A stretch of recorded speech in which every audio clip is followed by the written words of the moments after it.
આજે ગુજરાત વિધાનસભામાં ગુજરાત સરકારના મંત્રી કનુભાઈ દેસાઈએ જે 26-27 નાણાકીય વર્ષનું બજેટ રજૂ કર્યું છે ત્યારે પ્રાથમિક તબક્કે અમને ઘણી અપેક્ષાઓ હતી।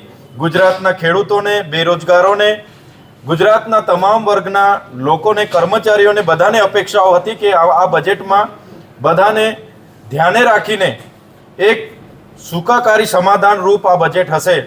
પણ આજનું બજેટ એ ચૂંટણીલક્ષી બજેટ હોય એવું અમને લાગે છે, પુરાતનવાળું બજેટ હોય એવું લાગે છે અને આજનું બજેટ એ સમગ્ર ગુજરાતની જનતાને નિરાશાજનક બજેટ છે। કેમ? તમે જોયું હશે કે આદિજાતિ વિકાસ વિભાગમાં આ વર્ષે એમણે જણાવ્યું કે આદિજાતિ વિકાસ વિભાગ માટે અમે 5,425 કરોડ રૂપિયાની જોગવાઈ કરીએ છીએ।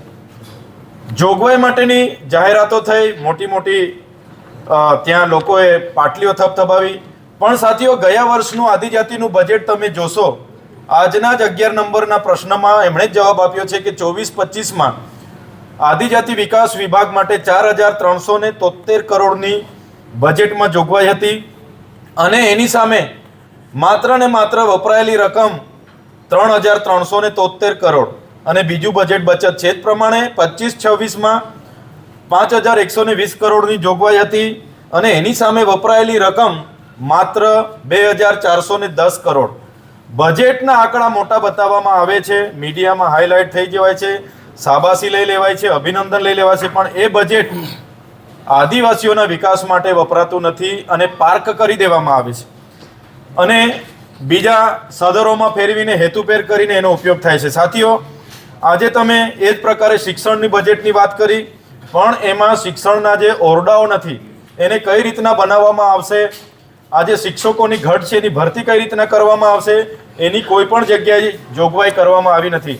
આરોગ્યમાં 25,403 કરોડ રૂપિયાની જોગવાઈ કરવામાં આવી, પણ આરોગ્યમાં આદિવાસી વિસ્તારોમાં આજે પણ સબવાહિનીઓ નથી, સીટી સ્કેન નથી, એક્સરેના મશીનો નથી, સોનોગ્રાફી નથી, એવા સાધનોની વ્યવસ્થા કરવા માટે કે ત્યાં સ્ટાફની વ્યવસ્થા કરવા માટેની કોઈ પણ જગ્યાએ સ્પષ્ટ પ્રાવધાન કરવામાં આવ્યા નથી।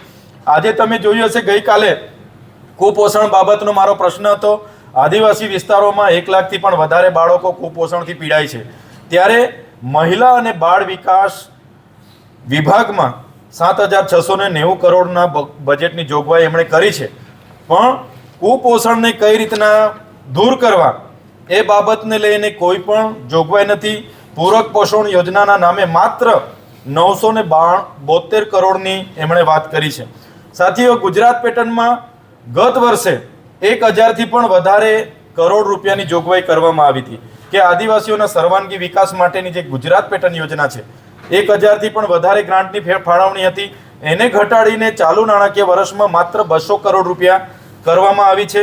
એ જ પ્રકારે જે 100ની યોજના, સુજલામ સુફલામ યોજના અંતર્ગત નર્મદાના પાણીને સૌરાષ્ટ્ર કચ્છ સુધી પહોંચાડવા માટે આ બજેટમાં જોગવાઈ કરવામાં આવી છે, પણ જ્યાં નર્મદા પરિયોજના છે એ નર્મદા જિલ્લાને જ આજ દિન સુધી એ નર્મદા પરિયોજનાનું પાણી મળ્યું નથી અને આ બજેટમાં પણ એક કોઈ પ્રકારની જોગવાઈ એમાં કરવામાં આવી નથી। સાથે સાથે નર્મદા હોય, કડાણા હોય, કરજણ હોય કે ઉકાઈ, જે પણ વિસ્થાપિતો થયા છે એમના પુનર્વસન માટે કે એમના વળતર માટે જે જોગવાઈ હોવી જોઈએ એની પણ આજ દિન સુધી આમાં કોઈ પ્રાવધાન કરવામાં આવ્યું નથી।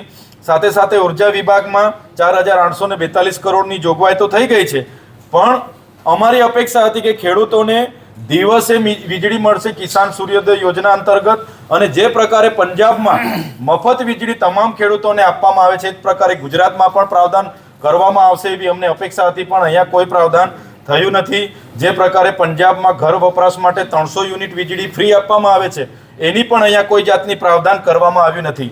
માન્ય વડાપ્રધાન શ્રી 15મી નવેમ્બરે ડેડિયાપાડા ખાતે જનજાતીય ગૌરવ દિવસની ઉજવણીમાં આવ્યા હતા, ત્યારે વડાપ્રધાન શ્રીએ કીધું કે આવનારા 5 વર્ષમાં 2 લાખ કરોડ રૂપિયાનું પ્રાવધાન અમે આદિજાતિ સમાજ માટે કરીએ છીએ। એમણે જાહેરાતો કરી અને જાહેરાતો કરી દીધી, પણ આ બજેટમાં આદિજાતિ વિકાસ વિભાગને માત્ર ને માત્ર તમને કીધું એમ 5,425 કરોડ રૂપિયા જ મળ્યા છે। એમાં પણ તમામ યોજનાઓમાં NGO, એમના કોન્ટ્રાક્ટરો અને કેટલાક અધિકારીઓએ લોકોને શું જોઈએ છે એની જગ્યાએ પોતાના ઘરે કેટલી ગ્રાન્ટ સગે વગે થાય એ પ્રકારના તમામ યોજનાઓ આમાં મંજૂર થઈ છે. આવાસ યોજનાઓમાં અમને હતું કે શહેરી યોજનાઓની જેમ 3,50,000 ગ્રામ્યમાં પણ મળશે, એના પણ કોઈ પ્રાવધાન થયા નથી. અમને હતું કે આદિજાતિ વિદ્યાર્થીઓને ઉચ્ચ ભણવા માટે બીજી જગ્યાએ જવા માટે ટ્રાન્સપોર્ટેશનની વ્યવસ્થાઓ નથી, તો અમને હતું કે એની વ્યવસ્થા ના થાય ત્યાં સુધી એક્ટિવા આપણા વિદ્યાર્થીઓને આપવામાં આવશે, એનું પ્રાવધાન હશે. એનું પણ ક્યાંય જોગવાઈ નથી. સાથે સાથે શિક્ષિત બેરોજગારોને ગુજરાતમાં બેરોજગારી ભથ્થું આપવામાં આવશે એવી અમને અપેક્ષા હતી. એનું પણ કોઈ જગ્યાએ એમનું પણ ઉલ્લેખ કરવામાં આવ્યો નથી. અમને અપેક્ષાઓ હતી ખેડૂતોને જે પ્રકારે પાક નુકસાનીના વળતરો આપવામાં આવ્યા છે એ જ પ્રકારે ભાગ્યા લોકો જેમણે સૌરાષ્ટ્ર હોય કે તમામ ગુજરાતના વિસ્તારોમાં ભાગમાં ખેતી કરી છે એ શ્રમિકોને પણ એમનું વળતર આપવામાં આવશે એની અપેક્ષા લઈને અમે બેઠા હતા.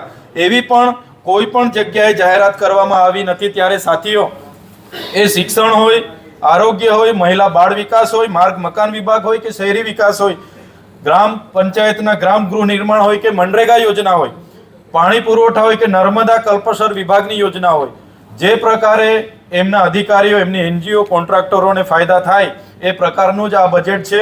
અને આ બજેટમાં ક્યાંય પણ વ્યક્તિગત રીતે લોકોને સીધી અસર કરે, લોકોને આનો ફાયદો થાય એવા ક્યાંય અમને દેખાતું નથી. માત્ર ને માત્ર આંકડાઓની ભરમાર બનાવીને આ બજેટ તૈયાર કરવામાં આવ્યું છે એવું અમે અને અમારી આમ આદમી પાર્ટીના તમામ ધારાસભ્ય આની ટીકા કરીએ છીએ, ટિપ્પણી કરીએ છીએ.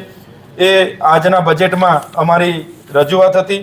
સાથે આજે જે ગૃહમાં, સન્માન્ય ગૃહમાં અમારે તારાંકિત પ્રશ્નો હતા એમાં 11મા નંબરનો અમારો પ્રશ્ન હતો કે આદિજાતિ વિભાગ માટે સરકારશ્રી દ્વારા કેટલી નાણાકીય જોગવાઈ કરવામાં આવી છે. તો તમને આગળ કીધું એમ જોગવાઈ કરવામાં આવી દે છે, પણ એ ગ્રાન્ટ વણ વપરાયેલી આજે પણ પડેલી છે અને જોગવાઈ કર્યા બાદ 25% જેટલી ગ્રાન્ટ કાપી નાખવામાં આવે છે.